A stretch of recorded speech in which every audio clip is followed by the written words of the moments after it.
ओम शांति। आज ईश्वरीय महावाक्य 2 दिसंबर के हैं।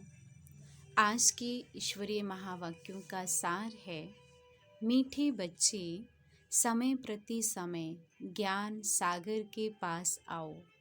ज्ञान रत्नों का वक्खर भरकर फिर बाहर जाकर डिलीवरी करो। वक्खर कह रहे हैं बाबा सामान के लिए।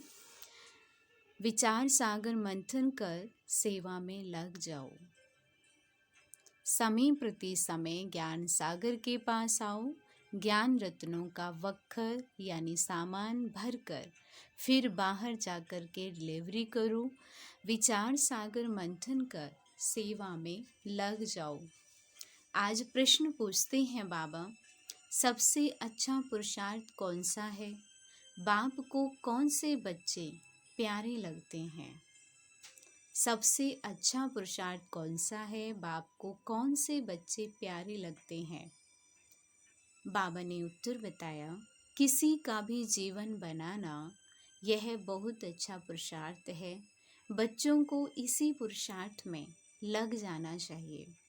कभी अगर कोई भूल हो जाती है तो उसके बदले में खूब सर्विस करो, नहीं तो वह भूल दिल को खाती रहेगी। बाप को ज्ञानी और योगी बच्चे ही बहुत प्यारे लगते हैं।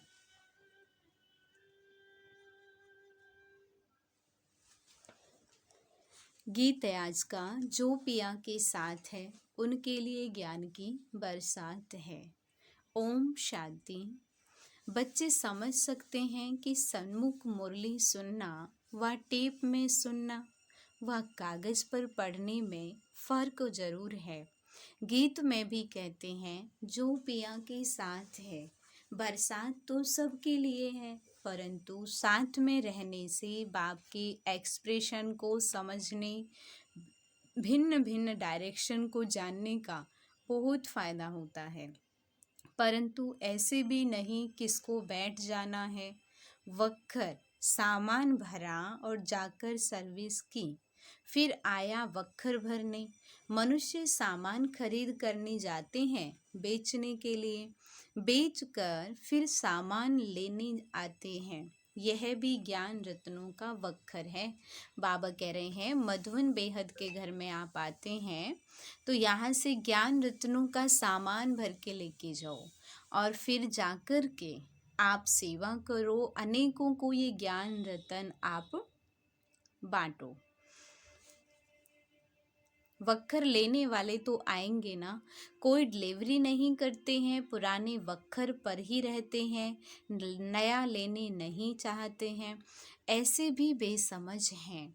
मनुष्य तीर्थों पर जाते हैं, तीर्थ तो नहीं आएंगे ना, क्योंकि वह तो जड़ चित्र हैं। इन बातों को बच्चे ही जानते हैं, मनुष्य तो कुछ भी नहीं जानते।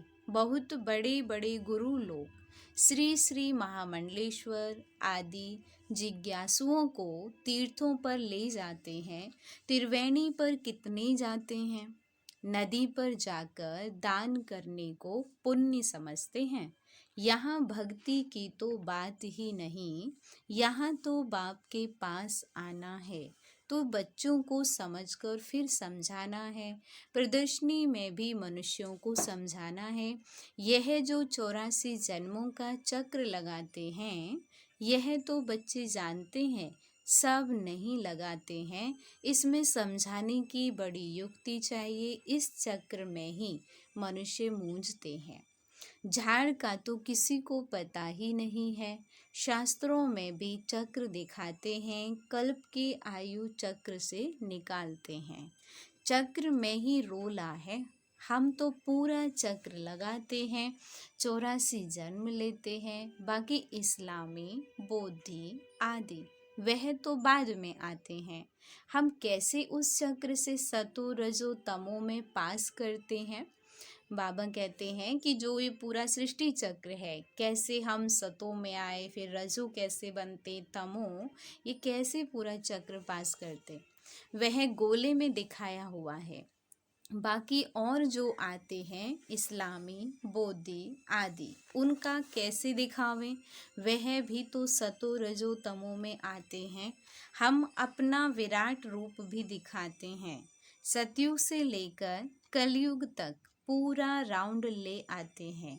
चोटी है ब्राह्मणों की, फिर मुख को सतयुग में, बाहों को त्रेता में, पेट को द्वापर में, फिर टांगों को लास्ट में खड़ा करें।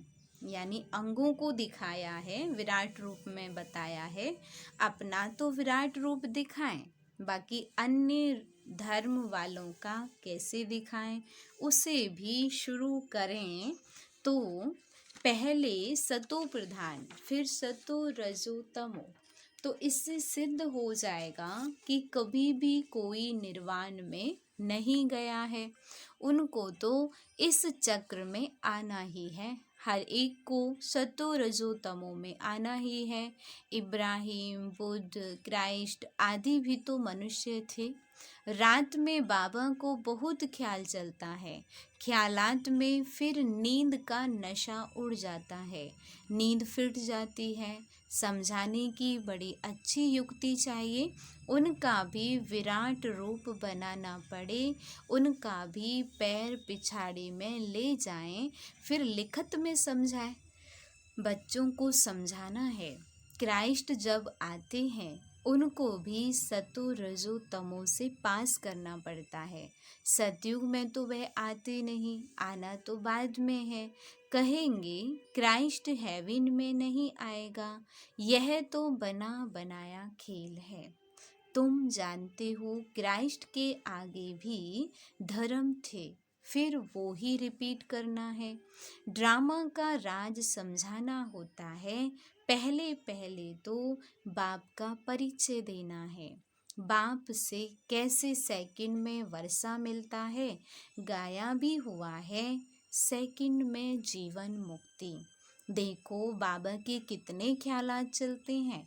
बाबा का पार्ट है विचार सागर मंथन का। God fatherly birth right, now or never.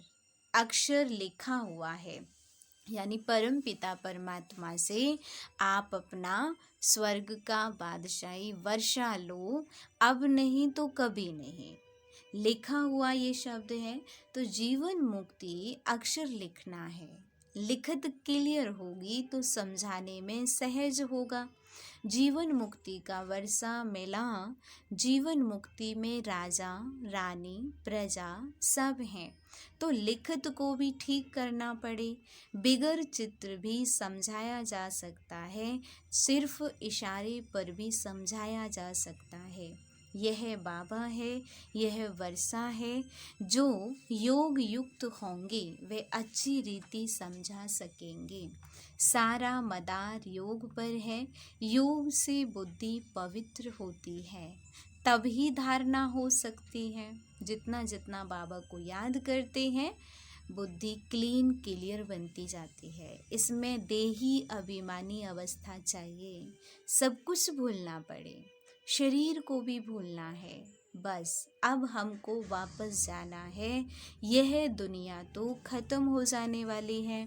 इस बाबा के लिए तो सहज है, क्योंकि इनका धंधा ही यह है। सारा दिन बुद्धि इसी में लगी हुई है। अच्छा, जो गृहस्थ व्यवहार में रहते हैं उनको तो कर्म करना है। स्थूल कर्म करने से वह बातें भूल जाती हैं, बाबा की याद भूल जाती है। बाबा खुद अपना अनुभव सुनाते हैं। बाबा को याद करता हूँ, बाबा इस रथ को खिला रहे हैं, फिर भूल जाता हूँ। ब्रह्मा बाबा कह रहे हैं, तो बाबा विचार करते हैं जबकि मैं भी भूल जाता हूँ, तो इन विचारों को कितनी तकलीफ होती होगी, और सभी बीके ब्राह्मण बच्चों को कितनी तकलीफ होती होगी। इस चार्ट को बढ़ा कैसे सकते होंगे, यानी भूले ना तो इस चार्ट को कैसे बढ़ा सकते होंगे बच्चे। प्रवृत्ति मार्ग वालों के लिए मुश्किल है, उन्हों को फिर मेहनत करनी पड़े। बाबा समझाते तो सबको हैं, जो पुरुषार्थ करते होंगे वे रिजल्ट लिख भेज सकते हैं। बाबा जानते हैं बरोबर डिफ़िकल्ट तो है, मुश्किल है। बाबा कहते हैं रात को मेहनत करो, तुम्हारा थक सारा उतर जाएगा। अगर तुम योग युक्त हो, विचार सागर मंथन करते रहेंगे तो तुम्हारी सारी थकान उतर जाएगी। बाबा अपना अनुभव बताते हैं, कब और बातों तरफ बुद्धि चली जाती है तो माथा गर्म हो जाता है। फिर उन तूफानों से बुद्धि को निकाल इस विचार सागर मंथन में लग जाता हूँ तो माथा हल्का हो जाता है। माया के तूफान तो अनेक प्रकार के आते हैं। इस तरफ बुद्धि लगाने से वह थकावट सारी उतर जाती है, बुद्धि रिफ्रेश हो जाती है। बाबा की सर्विस में लग जाते हैं तो योग और ज्ञान का मक्खन मिल जाता है। यह बाबा अनुभव बता रहे हैं। बाप तो बच्चों को बताएंगे ना, ऐसे ऐसे होगा, माया के विकल्प आएंगे, बुद्धि को फिर उस तरफ लगा देना चाहिए। चित्र उठाकर उसी पर ख्यालात करना चाहिए तो माया का तूफान उड़ जाए। बाबा की प्रदर्शनी के चित्र हैं, लक्ष्मी नारायण का चित्र है। आप जैसे चित्र की तरफ पूरा ध्यान देंगे तो भी माया के तूफान उड़ जाएंगे। बाबा जानते हैं कि माया ऐसी है जो याद में रहने नहीं देती है। थोड़े हैं जो पूरा याद में रहते हैं, बड़ी बड़ी बातें तो बहुत करते हैं। अगर बाबा की याद में रहें तो बुद्धि क्लियर रहे। याद करने जैसा माखन और कोई है नहीं, परंतु स्थूल बोझ बहुत होने से याद कम हो जाती है। यानी इधर उधर के बोझ, जिम्मेवारियों के बोझ, स्थूल सेवाओं के बोझ बहुत ज़्यादा लेते हैं तो याद कम हो जाती है। बम्बई में देखो पोप आया, कितनी उनकी महिमा थी, जैसे कि सबका भगवान आया था। ताकत वाले हैं ना। भारतवासियों को अपने धर्म का पता नहीं है, अपना धर्म हिंदू धर्म कहते रहते हैं। हिंदू तो कोई धर्म ही नहीं है, कहाँ से आया, कब स्थापन हुआ, किसको पता नहीं है। तुम्हारे में ज्ञान की उछल आनी चाहिए, शिव शक्तियों को ज्ञान में उछल मारनी चाहिए। उन्होंने तो शक्तियों को शेर पर दिखाया है सारी ये ज्ञान की बात। पिछाड़ी में जब तुम्हारे में ताकत आएगी तो साधु संत आदि को भी समझाएंगे। इतना ज्ञान जब बुद्धि में हो तब उछल आ सकती है। जैसे पाता गांव में खेती करने वालों को टीचर पढ़ाते हैं तो वह पढ़ते नहीं, उनको खेती बाड़ी ही अच्छी लगती है। ऐसे आज के मनुष्यों को ये ज्ञान दो तो कहेंगे ये अच्छा नहीं लगता, हमको तो शास्त्र पढ़ने हैं। परंतु भगवान साफ कहते हैं, जप तप दान पुण्य आदि से अथवा शास्त्र पढ़ने से मेरे को किसी ने नहीं पाया है। ये गीता में भी महावाक्य हैं। ड्रामा को नहीं जानते, वह थोड़ी समझते हैं। नाटक में एक्टर्स हैं, पार्ट बजाने यह चोला लिया है। ये है ही कांटों का जंगल, एक दूसरों को कांटा लगाते लूटते मारते रहते हैं। सूरत भल मनुष्य की है परंतु सीरत बंदर जैसी है। बाप बैठ बच्चों को समझाते हैं, कोई नया सुने तो गर्म हो जाए, बच्चे थोड़ी गर्म होंगे। बाप कहते हैं मैं बच्चों को ही समझाता हूँ, बच्चों को तो माता पिता कुछ भी कह सकते हैं। बच्चों को बाप चमाट भी मारे तो दूसरा थोड़ी कुछ कर सकता। माता पिता का तो फर्ज है बच्चों को सुधारना, परंतु यहाँ लॉ नहीं है ये मारने का। जैसा कर्म मैं करूँगा मुझे देख और भी करेंगे। तो बाबा ने जो विचार सागर मंथन किया वह भी बतलाया। यह पहला नंबर में है, इनको 84 जन्म लेने पड़ते हैं। तो और भी जो हेड्स धर्म स्थापक हैं वे फिर निर्वाण में कैसे जाएंगे? उनको सतो रजो तमो में जरूर आना है। पहला नंबर में लक्ष्मी नारायण हैं जो विश्व के मालिक हैं। उन्हों को भी 84 जन्म लेने पड़ते हैं। मनुष्य सृष्टि में जो हाईएस्ट न्यूमैन है उनके साथ न्यू वीमेन भी चाहिए, नहीं तो वुमेन बिगर पैदाइश कैसे होगी। सतयुग में न्यूमैन है यह लक्ष्मी नारायण, ओल्ड से ही न्यू होते हैं। यह तो ऑलराउंड पार्ट वाले हैं, बाकी भी सब सतों से तमों में आते हैं। ओल्ड बनते हैं फिर ओल्ड से न्यू हो जाते हैं। जैसे क्राइस्ट पहले न्यू आया फिर ओल्ड बनकर गया, तो फिर न्यू होकर आएगा अपने टाइम पर। यह बात बड़ी समझने की है। यानी मनुष्य आत्मा जब पतित तमो प्रधान बन जाती है तब उसको कहते हैं ओल्ड, पुराने। फिर ओल्ड से नया न्यू बनने के लिए हमें सतो प्रधान स्वयं परमात्मा आकर बनाते हैं। इसमें योग अच्छा चाहिए, पूरा सरेंडर भी चाहिए, तभी वर्षे का हकदार बन सके। सरेंडर होगा तो फिर बाबा डायरेक्शन भी दे सकेंगे कि ऐसे ऐसे करो। कोई सरेंडर है फिर कहता हूँ कि व्यवहार में भी रहो तो बुद्धि का मालूम पड़े। व्यवहार में रहते हुए ज्ञान उठाओ, पास होकर दिखाओ। गृहस्थ में नहीं जाना, ब्रह्मचारी होकर रहना तो अच्छा है।